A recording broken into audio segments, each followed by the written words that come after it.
The real-time corruptor was designed with ease of use in mind. So if you want to instantly start a ROM and get corrupting, it couldn't be simpler. All you have to do is open a ROM. I'm going to load my last ROM here, which is Super Mario Brothers. It'll automatically select your memory zone, so there's no messing about with any of this. You just press Start Auto Corrupt, and you're away. The corruptions will begin. That is it. That is literally a first-time user's guide to the real-time corruptor.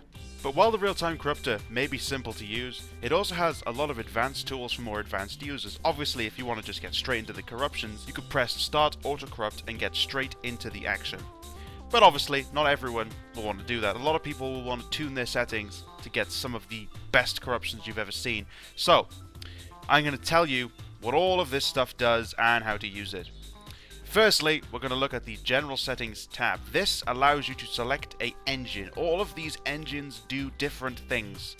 Before we talk about the engines though, I'd like to talk about the memory zones. The memory zones are the zones of the ROM that you could currently corrupt. The zones are usually things like the video RAM, the sound chips, the ROM, all sorts of things. And it's your choice which of these, if all, that you corrupt. By default, a bunch of memory zones are selected by the real-time corruptor.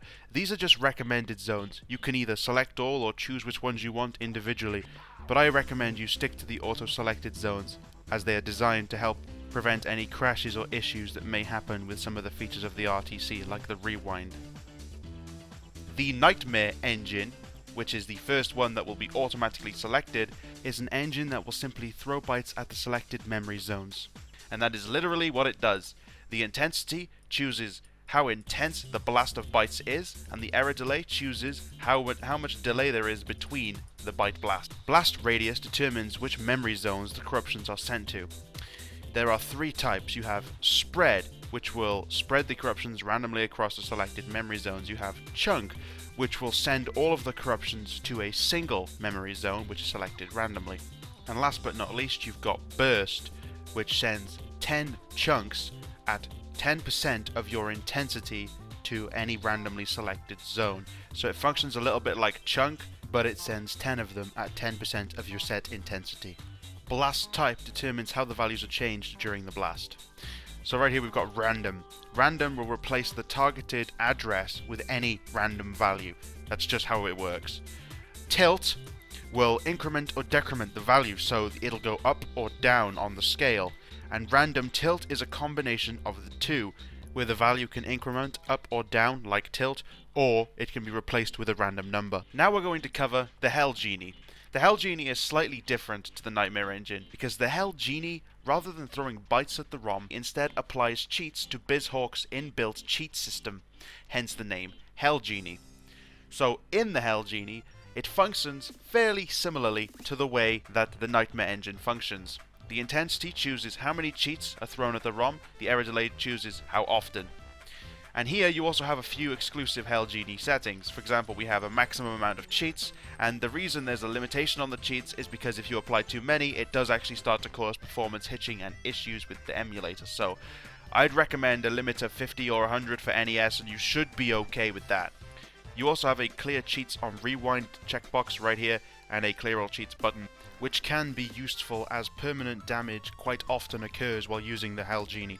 By permanent damage I mean things that cannot be fixed by a simple rewind.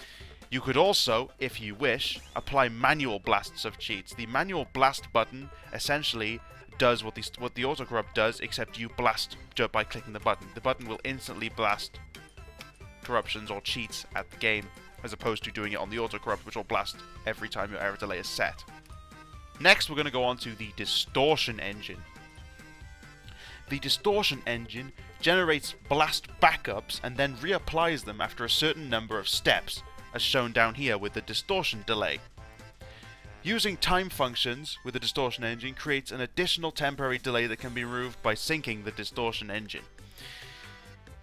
This is all very complex, but what that essentially means is that it takes normal blasts that are thrown at the game by the game itself and reapplies them later on to cause some very bizarre corruptions, as I'll demonstrate right here.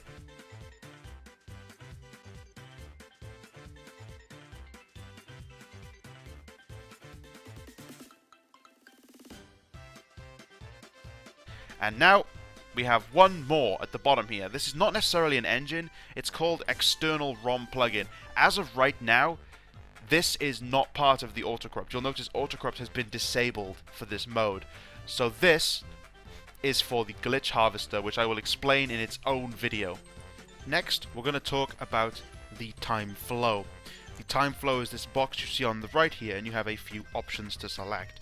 First, you have use time stack. Now, the time stack is a set of save states. Save states are created every couple of seconds, depending on what your delay is set at. And each time a save state is created, a red spike is added to the time map. This can then be accessed by pressing time stack jump or by pressing the home button on the Xbox 360 gamepad. The use time map checkbox will open the time map. Once you open the time map, you'll be greeted with a window that looks like this. The green line represents time. The orange line represents fast forward. The blue line represents rewinding. This is how the time map works. Different colors represent different states of time travel. Rewinding in the real-time corruptor will allow you to bypass crashes, as the bytes that were added before the rewind will be removed and replaced with alternative bytes. The usefulness of the fast forward is pretty self-explanatory. It simply allows you to skip parts of the game. It's worth noting that the autocorrupt is disabled while you fast forward to prevent any unwanted damage. This is the new Hotkeys menu for the new version of the real-time corruptor. Everything here is stock BizHawk, like the rewind and fast forward. They can all now be rebound as you please. There's now a fast forward function, which was heavily requested in the previous version. And all the original save states work, everything, the original toggles, RAM searching, changing, everything works from the original BizHawk, which is really nice. And we also have a little RTC tab at the end here, which will allow you to bind many RTC functions to any key you'd like. And to make it even better, you can bind them to controller buttons if you really want to, which is what I did in the RTC teaser video, and it's really cool. If you're interested in the glitch harvester, I suggest you watch part 2 of this guide, which will explain the glitch harvester. The glitch harvester is so intensely huge that it does need its own video. It really does. The glitch harvester is by far the most powerful part of this software and is by far my favorite part of the real-time corruptor. I absolutely adore it. It's great for music corruptions. It's great for any type of corruption.